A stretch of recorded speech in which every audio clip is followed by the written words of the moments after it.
Over 500,000 Scottish residents can cast their ballots for the very first time this May as Scottish parliamentary elections come around again. The BBC says that the cost of living crisis, healthcare and the economy are the most important issues amongst Scottish voters. They say that only 1 in 8 will consider independence a top 3 issue. But what do the students think?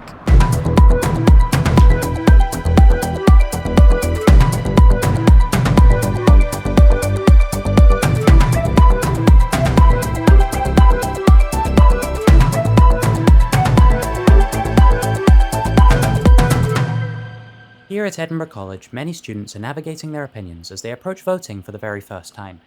We spoke to Belle and Alexi, journalism students in their first year of college. So, how are you feeling about voting for the first time, Alexi? If I was to put a feeling to it, it would probably be cautiously optimistic. I think this election that's currently going on is a very, very important one. I think that whatever party wins, there's going to be very, very big sweeping changes in Scotland after the fact. So I am hoping that, I'm hoping that the party that I'm going to vote for is going to win, obviously. Hopefully. But for the process of voting itself, I am excited. It is going to be my first time. So. Good, yeah. Belle, how are you feeling about voting for the first time? I'm excited to vote for the first time. I've been doing a lot of research and a lot of my assignments for college topics have been voting intentions of young people, the upcoming elections, what's happening. So I think that's just made me more excited, and it is my first time, and it is a big election, so I'm excited to see a change this year, hopefully. Yeah. So you're really up for it? Yeah, I am definitely up for it. Fantastic. So what's the most important issue for you in this election? Probably just equality and people's rights, and I don't like that people's rights are being threatened currently. I mean, other issues include cost of living crisis, creating more jobs for 16 to 24-year-olds, fair minimum wages for 16 to 18-year-olds, just issues like that. For me, if I had to pick one single thing to focus on, it would be probably equality and the rights, specifically of LGBT people. That is a big thing that reform aren't necessarily all about, which, as a queer person myself, is very important to me, naturally. So, yeah.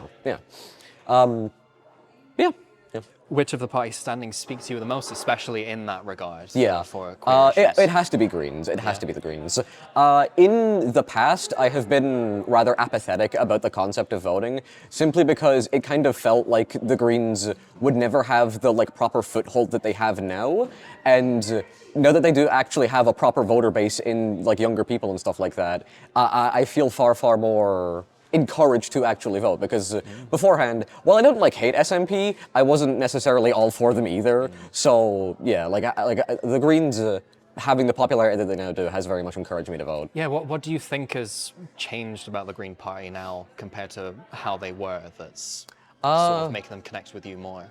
I think it's not even necessarily the Green Party themselves have faced change, but I think it's the fact that the younger people, younger people and the younger demographic, people my age, are now of age to vote, and most people my age I've spoken to have similar views to these things that I do, of more progressive left-leaning views, which the Greens absolutely are, and know that there is a party that is properly representing those left-wing beliefs. The younger people are absolutely just more willing to vote for them. I was swaying towards SNP. I've always liked SNP, but I just don't feel if they get voted in again, there'll be a bigger, there needs to be a change in Scotland, and I just don't think we're going to get that with the SNP.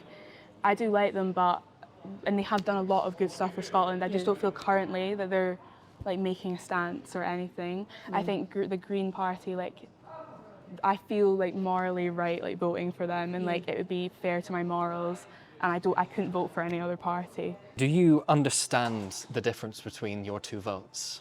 I'm going to be completely honest, not fully. I know there is a distinction, but I'm not necessarily sure what that distinction is necessarily. Yeah, I think a lot of people could say the same. They know what they are, but not exactly what they are. Yeah. So, what does your vote mean? How do you cast it? To vote in the upcoming election, you must register to vote before Monday the 20th of April. You can register to vote from the age of 14, but you must be 16 or older to actually be able to cast it. You can do this online at mygov.scot, or you can contact your local electoral registration office by phone or in writing.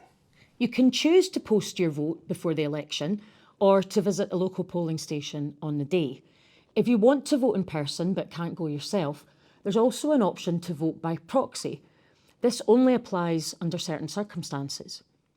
You'll receive a polling card before the election telling you where to vote, or you can find your local polling station online. The local polling station for Edinburgh College is Broomhouse Mosque. On the day, you'll have 2 votes, each with their own ballot paper. The aim of these votes is to decide on the 129 members of Scottish Parliament, or MSPs. The first vote, on purple paper, works to decide your constituency MSP. These candidates tend to advertise locally or might send letters through your door, though it is important to check all of your local representatives online to know the options beforehand. Much like the UK general elections, the constituency votes are decided on a first-past-the-post system, where the MSP with the most votes takes the seat in Parliament. For your second vote, on peach paper, you'll need to vote for a party or independent candidate rather than an individual MSP. You can vote for the same party that your first candidate represents, or a different one, and it doesn't matter if your local area has a current representative or not. Some mildly complicated maths called the d'Hondt method is then used to select regional MSPs. Under this method, the more constituency votes a party gets from the purple papers, the harder it is for them to win regional seats. The d'Hondt method helps to prevent one party from gaining total control without the proportional votes. It tries to make the system more representative, i.e., a party with 10% of the votes should ideally get about 10% of the seats. Students here at the college agree with the BBC that the cost of living crisis is one of the most important issues this coming election. However, things like independence, social justice, queer rights and environmental action are also on students' minds. The Scottish Greens are popular with students, with scepticism around the SNP's dedication to change. Other parties weren't mentioned. Overall, students here are excited, well-informed and ready to vote. On the 7th of May, Scotland enters a new political chapter. What I hope for Scotland is that it can become a more properly, truly inclusive country, and that we can come to, and that we, as in all Scottish people and people who live in this country, can come together to just try and make this place as best as it can be for us to live in, you know? Generally independent, I think. Especially if we're independent, we get our own powers, which we don't have now, because they're just devolved. So independence probably. I'm hoping to see a change in Scotland, hopefully a green change for the better. I just want more people to have access and funding to things that they deserve. I mean, just generally a kind of more environmentally thinking, equality, things like that, just generally more positive, I'd like to see. I would probably just say that equality for everyone, and honestly just better funding for the NHS.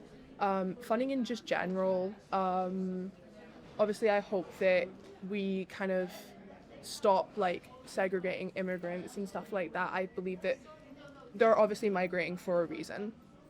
Animals migrate, it's a normal human thing. And obviously Scottish independence, I think that's going to better us.